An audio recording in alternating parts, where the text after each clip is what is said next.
on this edition of Lifeguard. 4110, can you jump on a boat and head out there? I'm coming from the bay. Immediately I heard somebody indicating they needed help. They needed help now. It was an emergency. Cardiac arrest, approximately 10 minutes.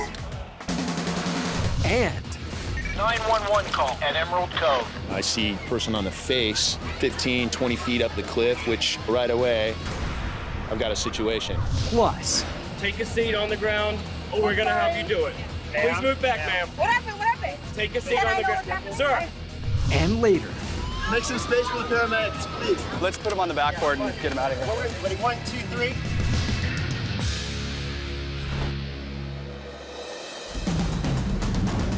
the Lifeguards of Southern California protect over 400 miles of coastline, It's just really us versus nature. and nothing impacts their day like the weather. As lifeguards, the weather dictates the type of day that you're going to have. Shark sighting, clear the water. I need medics to ski beach dock and other units. On these beaches, lifeguards are the first responders. 1, 2, I got 3. When you get this many people coming to the beach, things are gonna happen. Hey, you all right, buddy? You there? They are there to save you. He told me to grab the buoy. He was literally right there. They are there to lifeguard. Mission Beach is located just north of San Diego.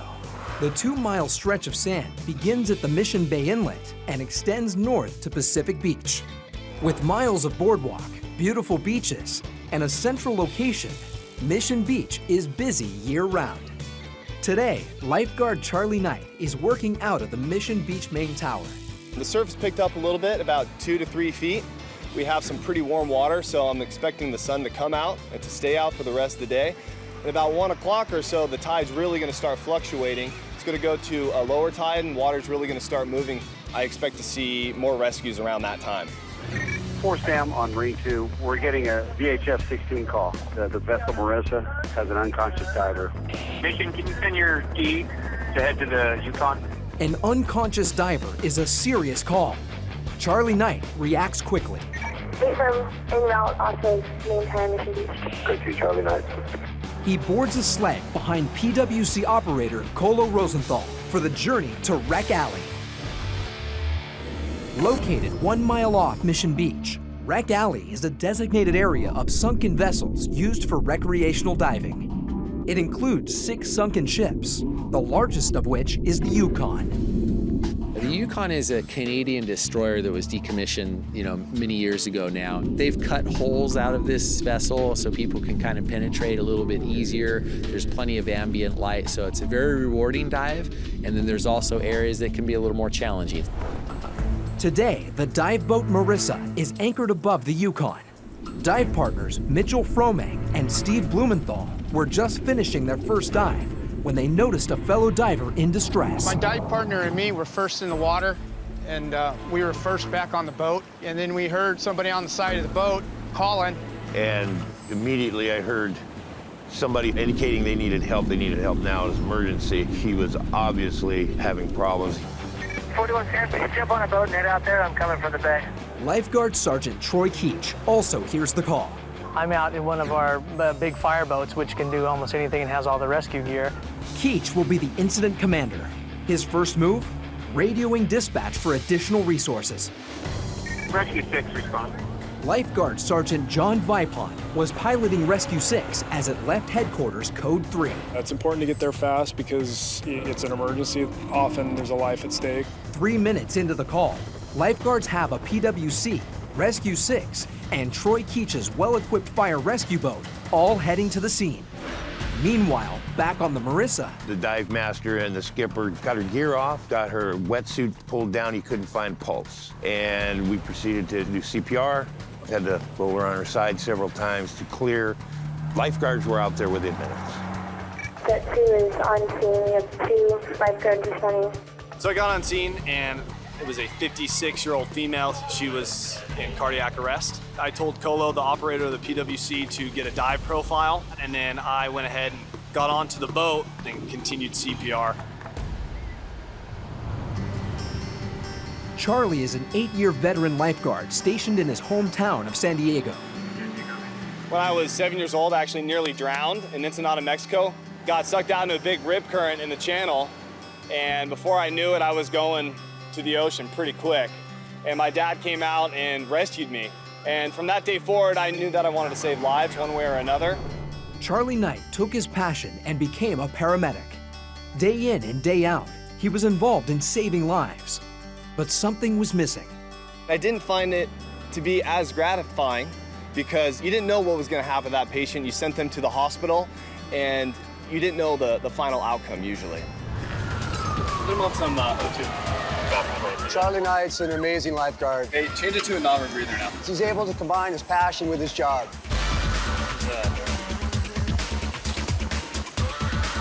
You need it.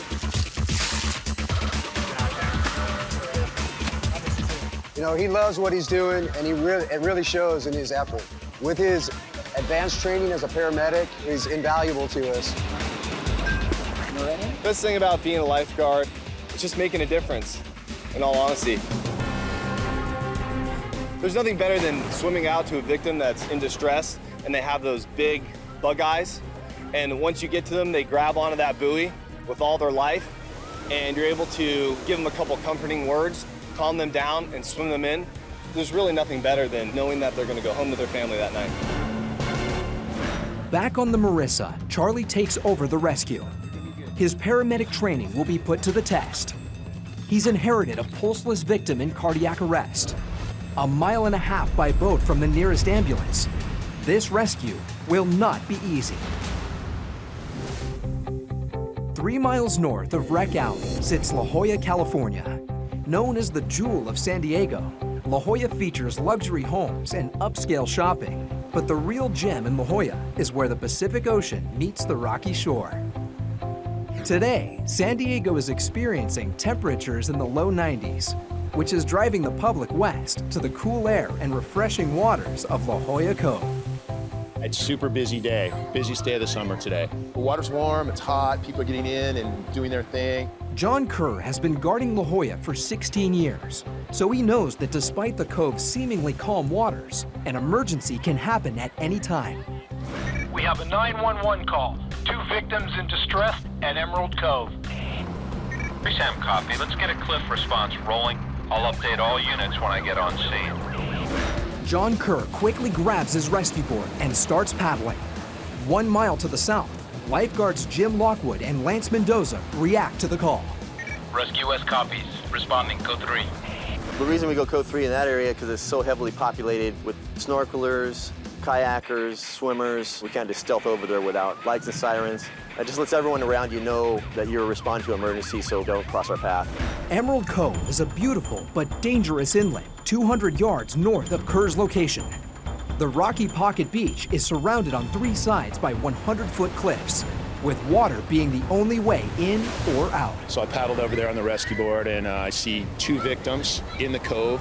One 15, 20 feet up the face of the cliff, which many have tried to scale, but no one's ever made it. So right away, I've got a situation. Kerr discovers that the 2 victims are sisters. One is safely on the rocky beach, but the other is stuck in a dangerous spot. One of the most dangerous things is, of course, her falling, her getting nervous, her getting fatigued and falling. It's a warm, sunny day in La Jolla, California, and lifeguards are responding to an urgent call of 2 young women stuck in Emerald Cove. Lifeguard John Kerr is first on scene. I see a person on the face, 15, 20 feet up the cliff. So right away, I've got a situation. Rescue West arrives within 2 minutes. I could only go into about 20 feet offshore before we're gonna hit the bottom. It's all reef bottom there. Lifeguard Lance Mendoza paddles into the cove to back up Kerr. He finds one victim safe on the beach, but the other is in grave danger. Because of the lack of rainfall, the steep, rocky cliff face is prone to landslides, which could send rocks tumbling down on the victim. She's right in that crevice, you see her?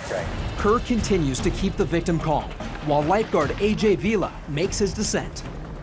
See her? She's right in that crevice. Spectators have begun to gather on the surrounding cliff tops, including the girl's concerned father. Vila must be incredibly careful. One misstep can cause a rain of rocks. Even the rescuer's rope brushing on the dry earth sends loose dirt down the cliff face. IC dispatch update, rescuers at the victim. She was a 15-year-old girl. She was pretty scared. The first order of business is getting a helmet on the victim's head to protect her from falling rocks and debris. Rescuer to ops, victim secure, ready to lower. Ops copies, lowering slowly.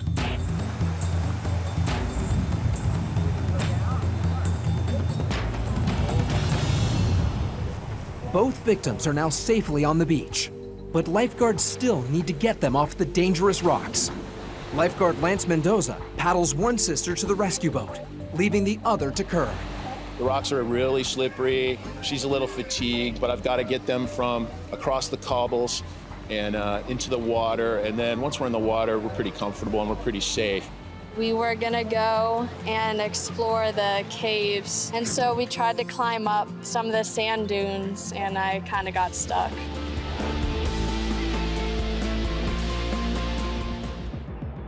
Three miles south on the dive boat Marissa, lifeguard Charlie Knight is trying to revive a pulseless diver.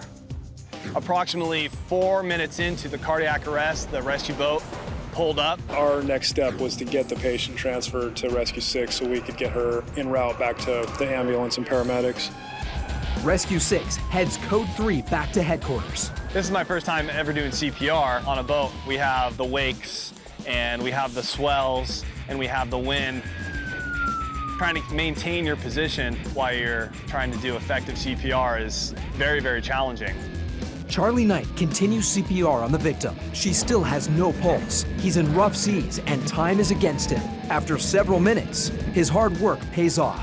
About midway through the transportation over to the dock, we did get a shockable rhythm, and we were able to shock her once with the AED. AED is an acronym for Automated External Defibrillator. The device is attached to the victim's chest and monitors the heart, administering a shock at the most effective time. Back at Lifeguard headquarters, San Diego paramedics are on scene minutes before Rescue 6 arrives with the patient. The journey from the Yukon to Lifeguard headquarters has taken 5 minutes. Lifeguard Knight continues to administer CPR as Sergeant John Vipon quickly docks the boat for the turnover to awaiting paramedics.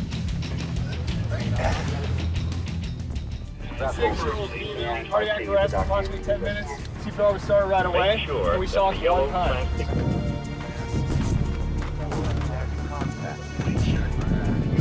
We did CPR all the way to the dock. Once we got to the dock, the paramedics continued CPR. They were able to shock her once. The husband was also there, and so my heart obviously goes out to the husband because I couldn't imagine diving with my wife and having such a horrific event happen.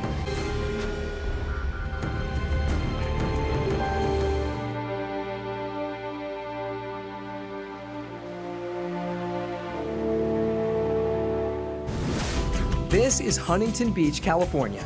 Consistent swells caused by storms year-round give Huntington Beach the nickname Surf City, USA. Today, the water is a cool 63 degrees, but that does not deter surfers and swimmers from flocking to this historic beach. Today's kind of a day like we've had recently with the gloom, heavy overcast. It was actually kind of drizzling from time to time this morning.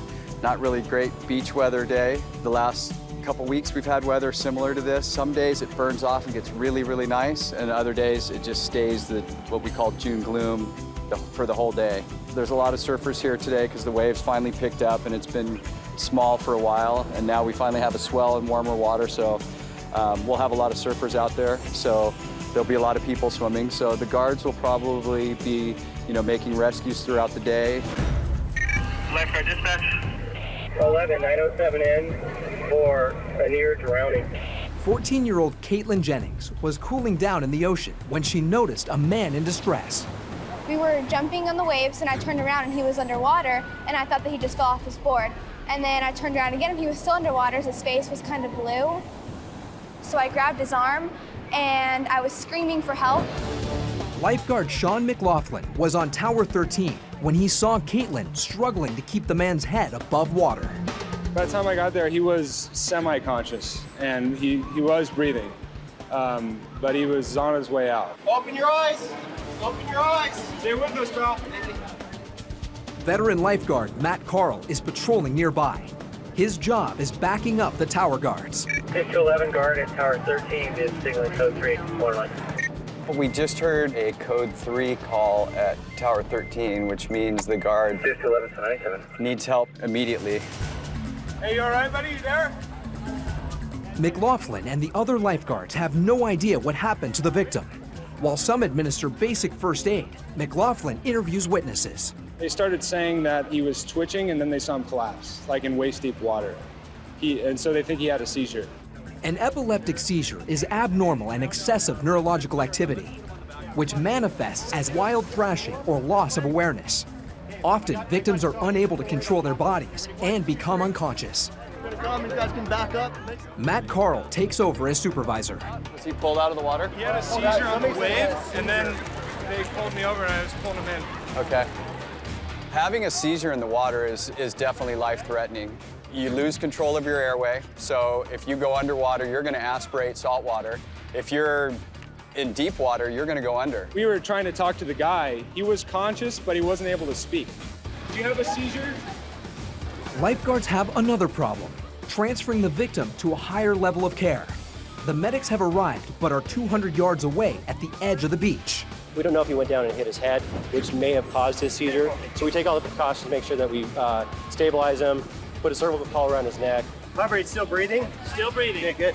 They're not able to drive out in the sand. The fire trucks, the ambulance, they pretty much have to stage in the parking lot or on the bike path here. More responsive than he has been. Brock, you and Chris have the airway stuff? Okay. When we were trying to talk to the guy, he was conscious, but he wasn't able to speak.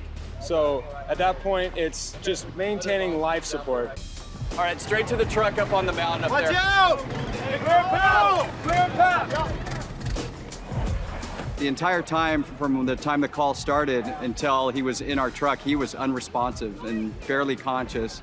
But as we were driving him back, he kind of came out of his seizure. And by the time we got him back to the paramedics, he was breathing normally, had full movement. So we were then able to rule out a cervical injury. And hopefully it'll be a good outcome for him.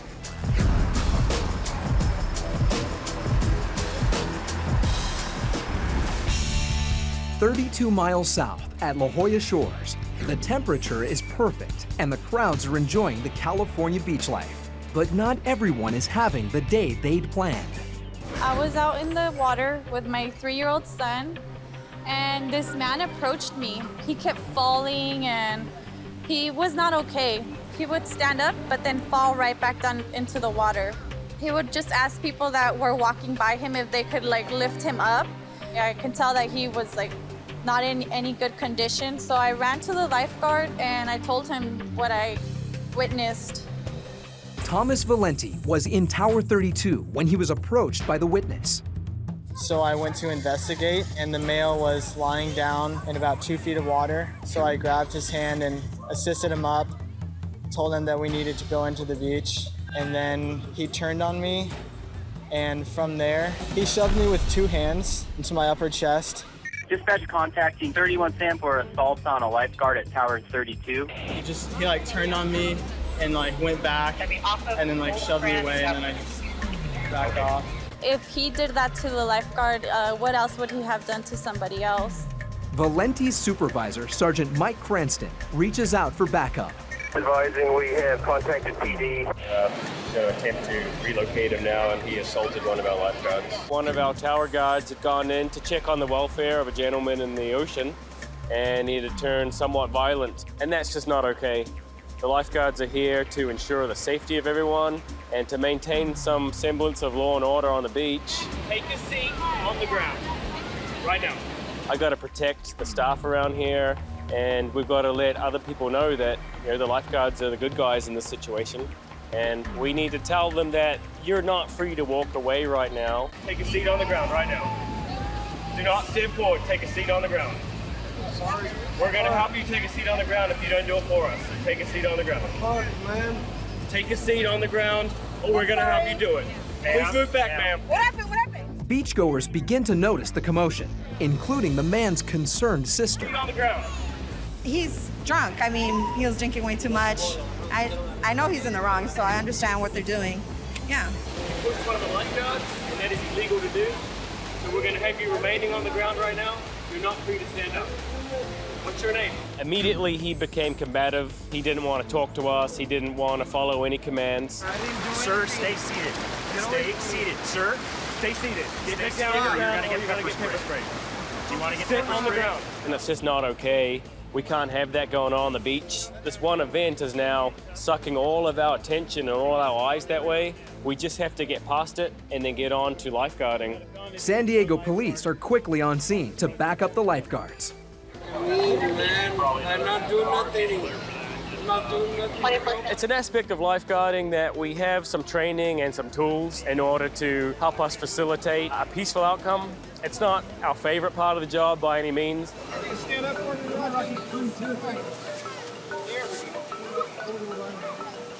Luckily, we don't have to do it all that often, but it had a good outcome today and no one was injured and everybody gets to go home. And so when you push them, that's why he's a peace officer. You can't push a lifeguard. You can't push anybody. So you're gonna go detox, all right? Okay?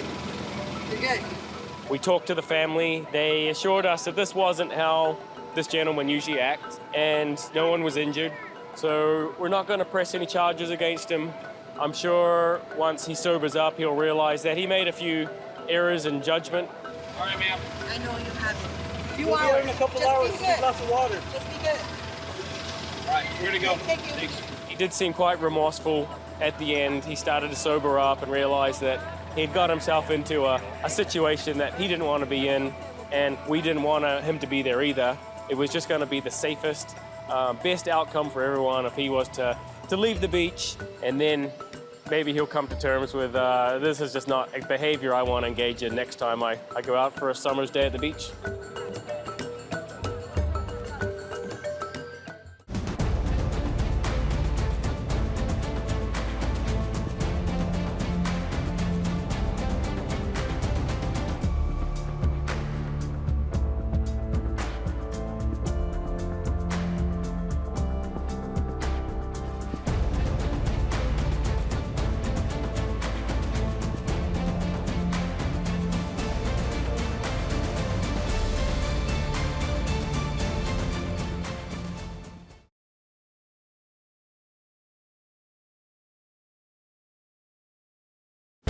On this edition of Lifeguard.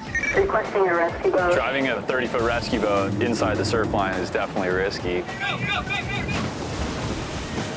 If the boat wasn't there, we would have had a different story completely. We would have been looking for bodies.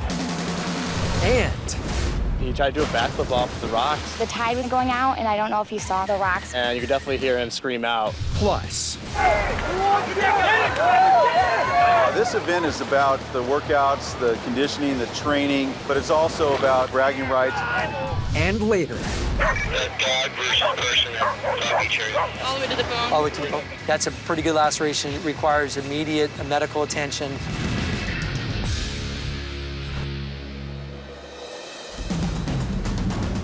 The Lifeguards of Southern California protect over 400 miles of coastline. It's just really us versus nature.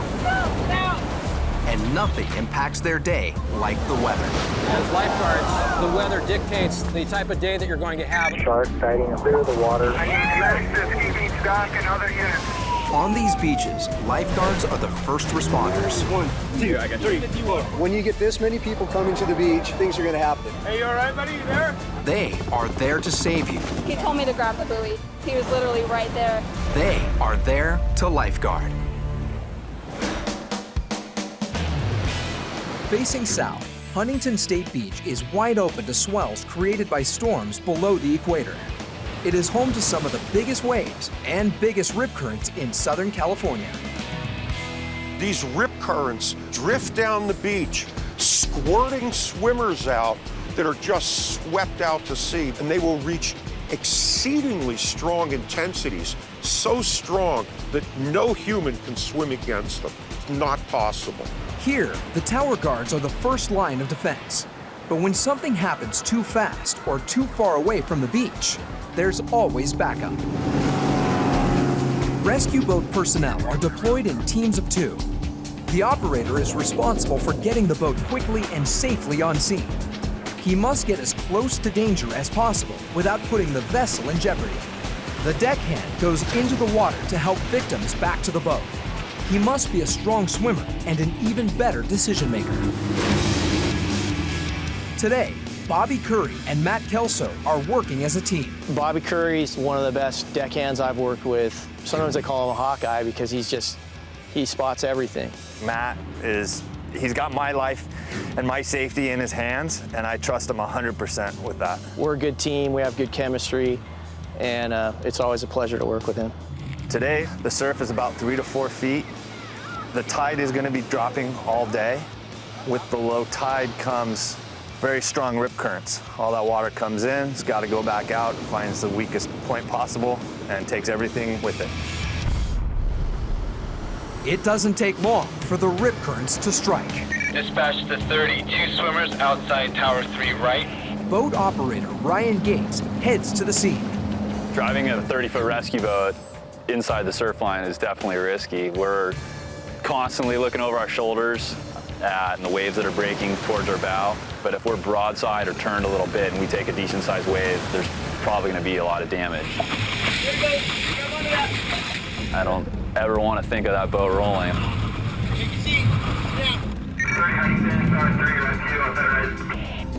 This time, Kelso and Curry respond. When we got the call to the outside rescue, Matt and I decided let's do a speed drop. So I climbed to the back of the boat and waited for his hand signal. A high-speed drop will put a lifeguard within 5 yards of a victim, but it's not for the faint of heart. And Matt did it perfectly. Before the wake was gone, the victim's sitting right there. As predicted, today is turning out to be a busy one for Surfwatch. 15 standby, 2 bogey in a hole, and 13 second guard in. From the boat, we have a completely different vantage point, so we can see a lot of stuff develop before possibly the tower guards see it. The boats are vital in what we do as lifeguards. But the biggest call of the day is still to come. Requesting a rescue boat. We're having lots of rescues at the moment. I received a radio call that there were approximately 4 tower lifeguards responding to several rescues in the area.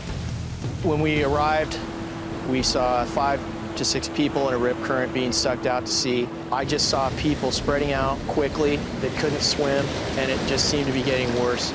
These 2 guys were just barely getting breaths of air between the head coming up and down. I just grabbed a ring buoy and threw it for the 2 people struggling the most. Can I go? Can I go?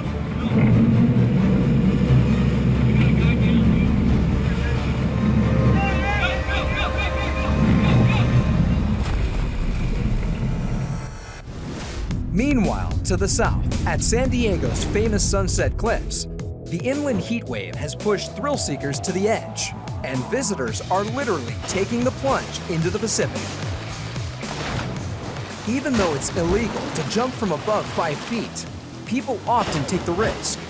But trouble can come quickly when the tide changes.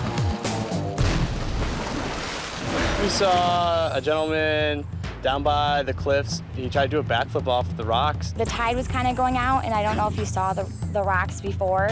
And I think when he came down, he hit the rock on the side. Everyone kind of tried to pull him out a little bit because he couldn't really swim anymore. His foot was pretty broken. It was easy to see, too. And Lifeguard dispatch is responding to 700 Sunset Cliff.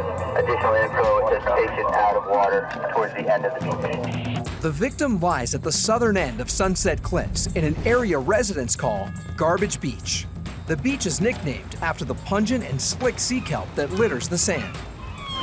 Ocean Beach Lifeguard Sergeant David Rains sends Jet 1 to the scene and heads for Garbage Beach.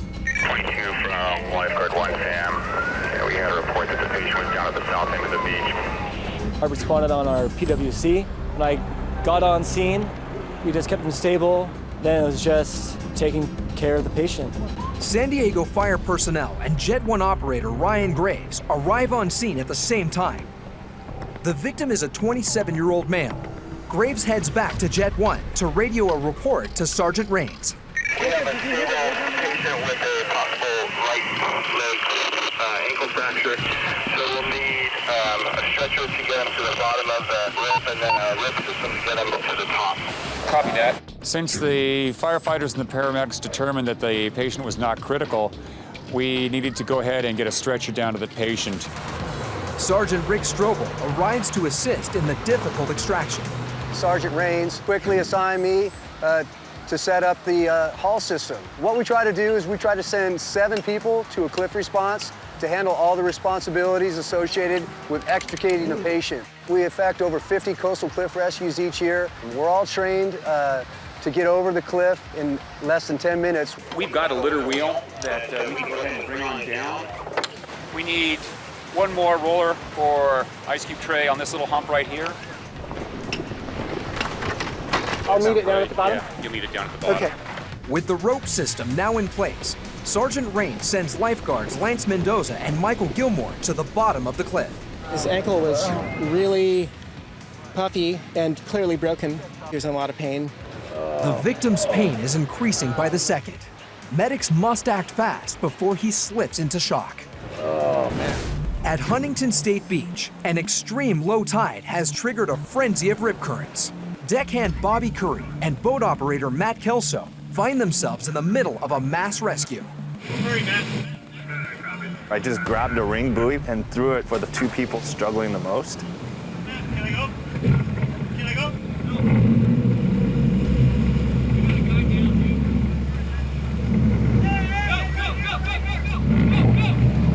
They're basically drowning, and when they're drowning, they'll grab whatever is in their hands. And this guy just decides to grab on me and use me as his buoy. At this point, I'm looking around, making sure everybody's safe, and they're not. I saw 2 other people in a rip, so I grabbed the second ring buoy and threw it off to another victim. Time was of the essence. If I can't bring people aboard quickly, we risk injuring the victims if we get caught broadside in the surf. Just stay there, I'm gonna pick you up, okay? Everything's gonna be okay. I got as close as I could, put the boat in a neutral, and started assisting the other people. Right here, hey!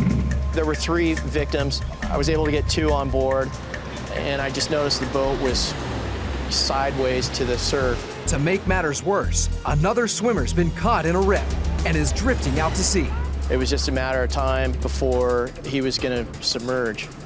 All the victims were spread out, and there was only 1 deckhand and 1 boat operator. I really thought that we were going to have at least 2 or 3 drownings on that particular rescue. 30, requesting tower guard assistance outside 3. Tower guards from the beach are trained to get in the water and assist the boat if needed.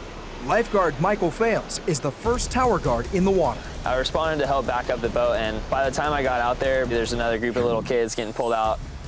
So rescue can develop and become larger as the rips become stronger. With Lifeguard Fales in the water, the crew works to corral the victims. But in these conditions, no one will be safe until everyone is on the boat.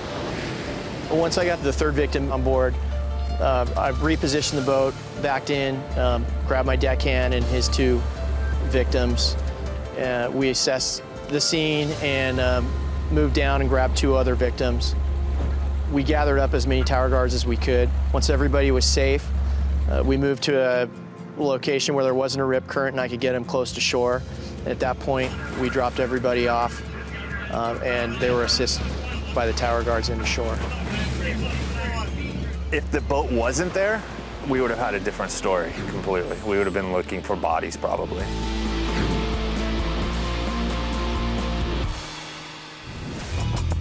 "90 miles south at Sunset Cliffs, a 27-year-old man has shattered his ankle jumping off the rocks. It's a beautiful spot, but the beach here is very remote. There's not a whole lot of access to it except one steep trail that people use a rope to get up and down.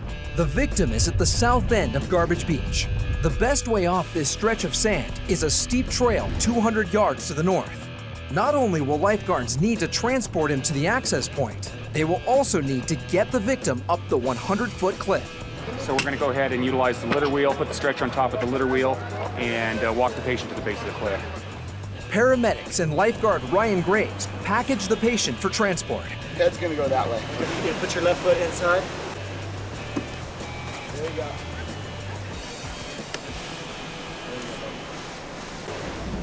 Due to the condition of his ankle, the medics must first administer morphine to ease the intense pain. The victim arrives at the foot of the cliff's access point, but he is not out of danger yet. The vertical haul could injure his leg further if not done with care. If that patient was critical, had a cervical spine injury or internal injuries or compound fractures, then a whole other story. We would have to expedite our rescue response. And then other means of getting the patient off the beach are warranted. But when we have a patient that's not critical, that cliff rescue is the easy way to go. Okay, ready to haul. All the way. Hauling slowly. I became the rescuer at the feet just to get up to the first flat section. And then Lance Mendoza and I took the patient the rest of the way up. How you doing, Kevin? Okay, we're stopping, taking a bite. Keep going. Once the man is brought to the top, paramedics transport him to a waiting ambulance. All right, good luck, man. Thank you, appreciate it. We have people jumping in the water that have no business in the water. The rocks are not very forgiving. If we get a pretty remote location like that and all of a sudden you've got a broken ankle, is it really worth it?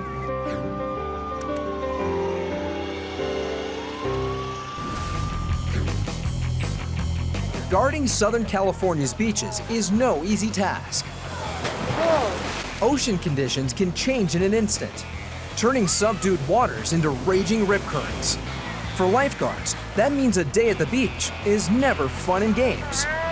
Except for one day. The California Surf Lifesaving Championship. This once-a-year competition is very similar to the Olympic Games. Instead of countries sending their best athletes, beaches send their best lifeguards. Each event is designed around a lifeguard skill, like swimming for speed, paddling to a victim, and even racing into the water. Lifeguards compete both as individuals and in teams. Now, this event is about the workouts, the conditioning, the training, the camaraderie, the fun, but it's also about bragging rights. It's about taking home the prize and competing to see who is actually the best this year. We've got about 200 lifeguards, plus we've got lifeguards from Victoria, Australia, that are here showcasing their talents. We've got run, swim, runs, we've got paddleboard races, surf ski races, running races, swimming races, you name it. Favorite, of course, is the surf boat race.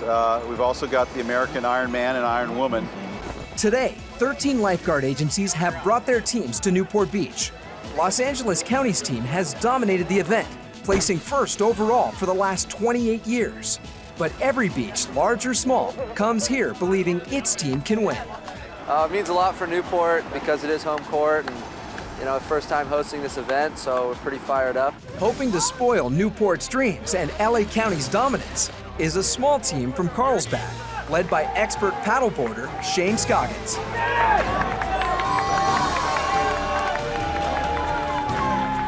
Lifeguard races are just part of reinforcing the family and the community and culture of lifeguarding. So today my personal goals are to represent my department and kind of fly the flag.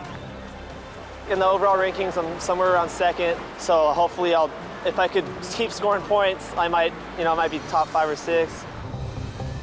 A veteran guard of the California State Park System, Scoggins has spent most of his life near the ocean. Me surfing in the beaches in Santa Barbara, and that led me to the junior lifeguard program, and I'm kind of a product of that program. Attention in front of the lifeguard tower. Now would be a good time to find your footing and move your way toward shore. 2.5 years in, I was dead set. I'm going to do everything I can do to get myself in a position where I can be a permanent. So all my eggs went into that basket, and fortunately it paid off. It's what's happening on the periphery of the rip that we want to try and get to. Lifeguarding's a job, but it's bigger than showing up and clocking in and making rescues. It's how you assert yourself in the ocean and how you interact with other people, whether it's the public or your other guards.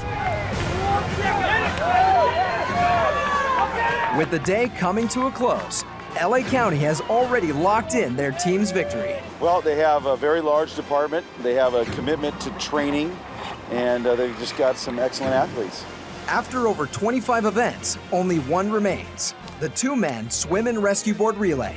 A victory here could propel Scoggins to his first ever individual medal, For Newport Beach, who are winless for the day, this is their last chance for glory. You're in the hands of the swimmer. This is a two-person relay. The first contestant swims to the buoy. After that, his partner will race out on a rescue board, and together they will paddle in. Scoggins is second in the water and quickly takes over the lead. It's a close match, but this race hinges on the exchange. Halfway in, Newport pulls into a slight lead. Newport crosses first. Scoggins and Carlsbad are right behind. Extremely successful event. I couldn't be prouder of all the lifeguards today. They put forth great effort. It was a great competition. The weather was fantastic, and the city of Newport Beach hosted regionals for the first time, and hopefully we'll be able to come back and do it again. When I hit the water, I had some real bad wave karma. I had one good closeout when I was entering, and then another wave halfway out, and that's the fun thing about surf racing is you can't control it all. It always feels good to represent my department well. I'm just glad that we get to enjoy the ocean. I'm glad that I live here, and then to do well is just icing. I'm sunburnt, I'm tired, and I'm hungry, but it feels amazing.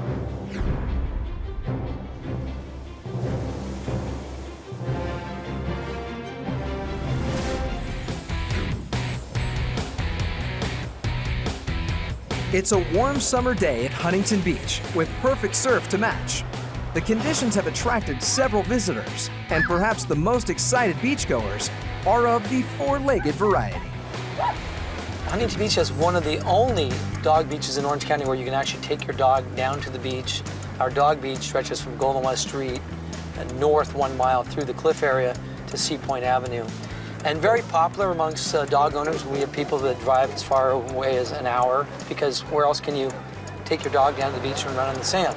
Marine Safety Officer Mike Bartlett is on patrol just south of the dog park.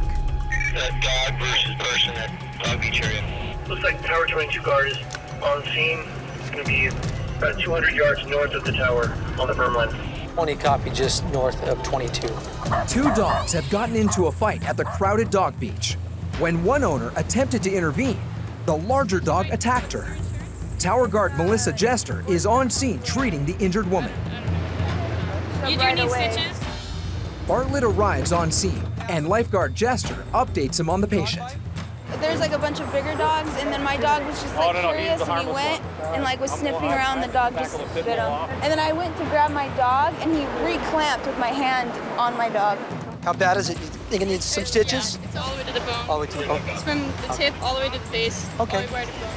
That's a pretty good laceration. It requires immediate medical attention, the whole 9 yards. The victim must get to the hospital quickly or risk possible infection. I'll go ahead and transport the patient back up to 22 in the service road. I can meet you there. It's too difficult of an access in this area. We have the medics here. Why don't we get you in the truck? We're gonna drive you up and I'm gonna transfer you off to the medics. Can you move back a little bit for me? Thank you so much, appreciate it. And my concern right now is I want to transfer the patient and get her off to a hospital. Here's the victim here. Hi, what's your name? Addie. Addie, you got bit, right? Yeah, it's pretty nasty. While medics assess the patient, animal control arrives to speak with the other dog owner. Anytime that there's a dog versus human and a person gets bit by the dog, the standard operating procedure is that the dog that bites is quarantined for the first 72 hours pending the outcome of the victim. Regardless if the dog has had all its inoculations. Get you right to the closest hospital, or we can get you lucky to your car and you can kind of... The only thing is I have 2 dogs with me.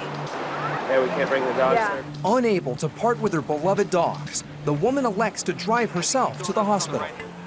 It was the other girl's dog, a 75-pound American Bulldog. It's only 11 months, so it's a pretty big dog. I haven't seen the dog. The husband has a dog up here somewhere. You guys might have drove right past him. It's typical when you get a dog fight, the owners get involved and someone gets hurt, and then usually when you take that another reaction, fight. you want to put your hands in there and realize. Yeah, it's not a good idea, especially if it's not your dog. This is Doggy Disneyland, but unfortunately, animals are animals, and they get in fights, and sometimes the owners get involved, and somebody gets bit, and that's just what happens.